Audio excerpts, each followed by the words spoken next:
Welcome back to Hittin Hard with Jon Chuckery on Locked On Sports Atlanta. Head over to youtube.com, put Locked On Sports Atlanta into the search browser.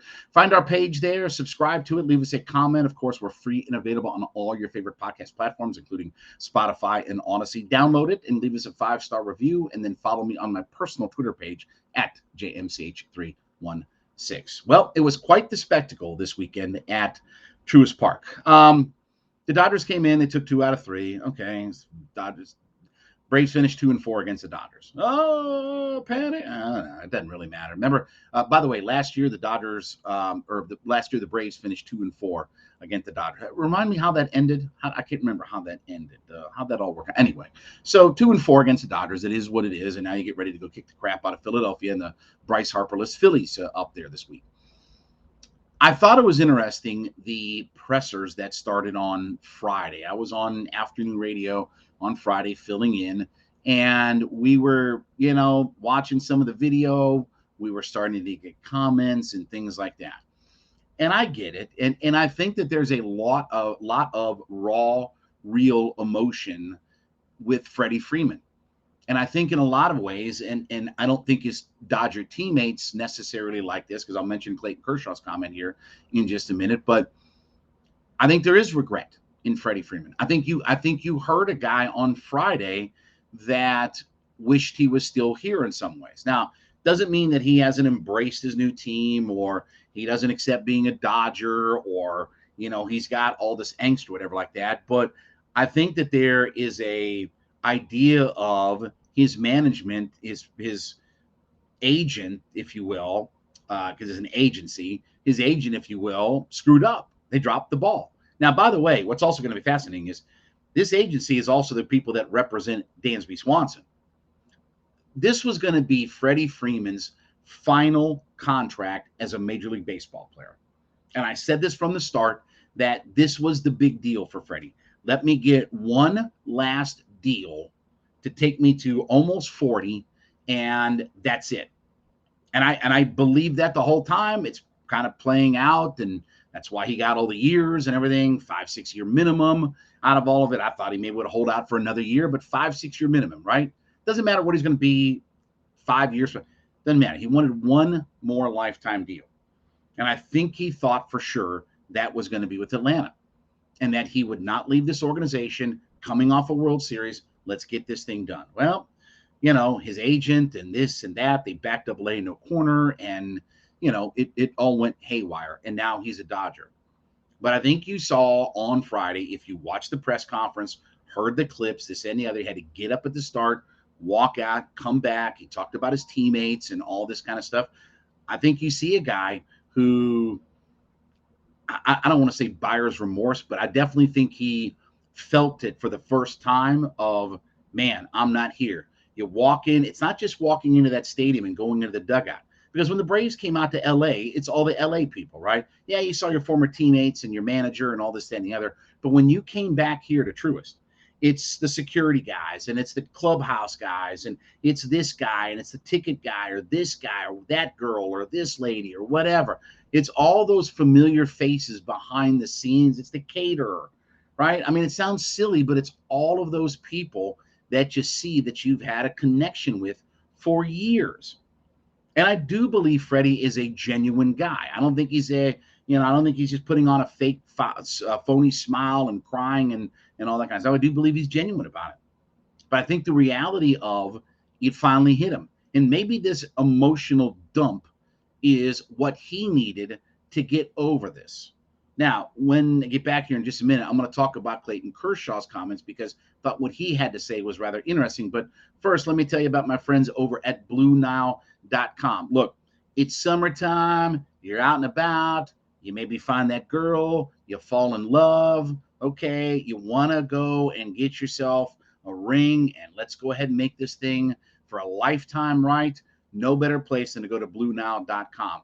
Whether you're looking for engagement rings, whether you're just looking for regular fine jewelry, right? You want a necklace, you want a reward, you have something great happen, anniversary coming up, whatever like that. You want some diamond jewelry, no better place to go than BlueNile.com. And look, they've got all these cool online tools that help you build your engagement ring of your dreams. So you got these little simple online tools. You can choose the size, the shape, the clarity, everything, the setting, everything about it, and make your kind of one-of-a-kind perfect ring, okay? Also, if you're just looking to celebrate these special moments, you got an engagement coming up, or I should say a anniversary coming up, or what have you. Whatever the event is, it doesn't really matter, right? You can always impress her with some fine jewelry. You've got experts that you can talk to 24/7. You get on the phone, you go onto their website and chat with them. Doesn't matter what your budget is, excuse me. You can find what you need and they'll help you figure all of it out. So make your moment sparkle with BlueNile.com. And listen, Locked On Sports listeners, you'll get $50 off your purchase of $500 or more. So this is exclusive for podcast listeners. $50 off, $500 or more. Use the code Locked On, LOCKEDON. That's Locked On, LOCKEDON. Put that in the box, and every order is insured, ships free, discreet packaging. The lady won't know what's inside there. It's stress free. It's easy to shop. Go to BlueNile.com today.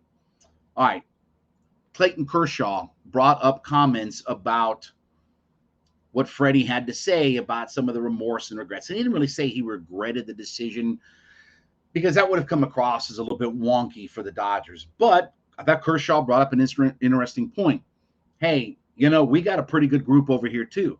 And hey, we brought you over here and paid you all this money, to be part of our organization. It didn't work out there, but now this is your family, right?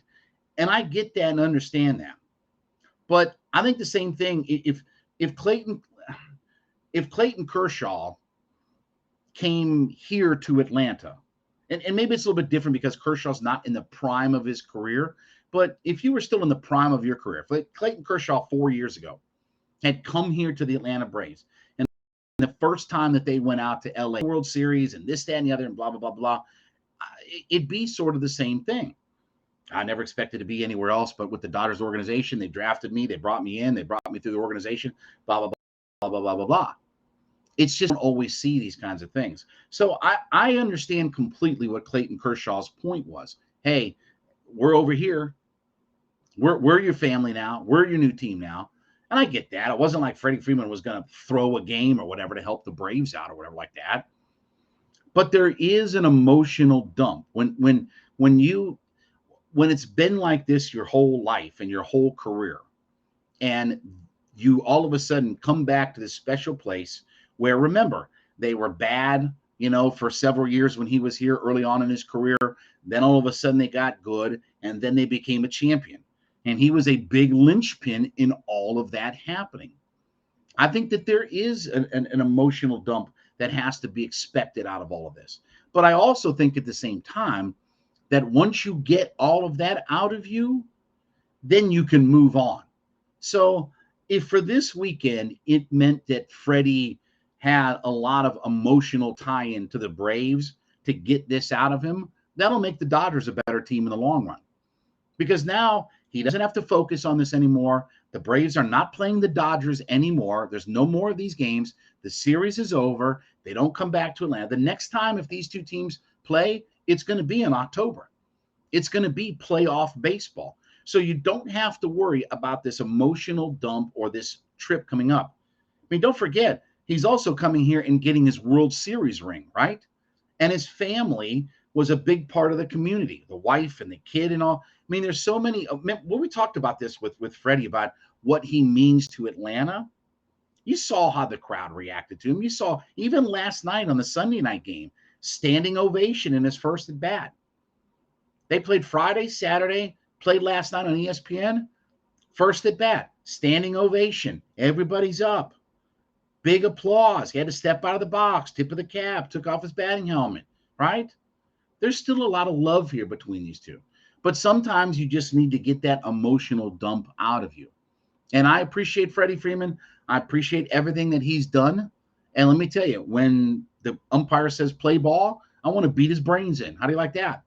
I want to kick the crap out of him and the Dodgers, because I could care less about the Dodgers. He's now with the enemy, but I can mix in celebrating his greatness and what he meant for the franchise, and then turn around and want to kick him from behind and knock him out and go beat the Dodgers. But the good news, I think, honestly, for Freddie and the Dodgers is that this is over. And they took 2 out of 3. They don't have to worry about this happening again, at least not until the playoffs. And then it'll be a different story. Because I ain't rooting for Feddie Freeman come playoff time. I ain't celebrating Feddie Freeman come playoff time. We got to put our hard hat on, and we got to go kick the crap.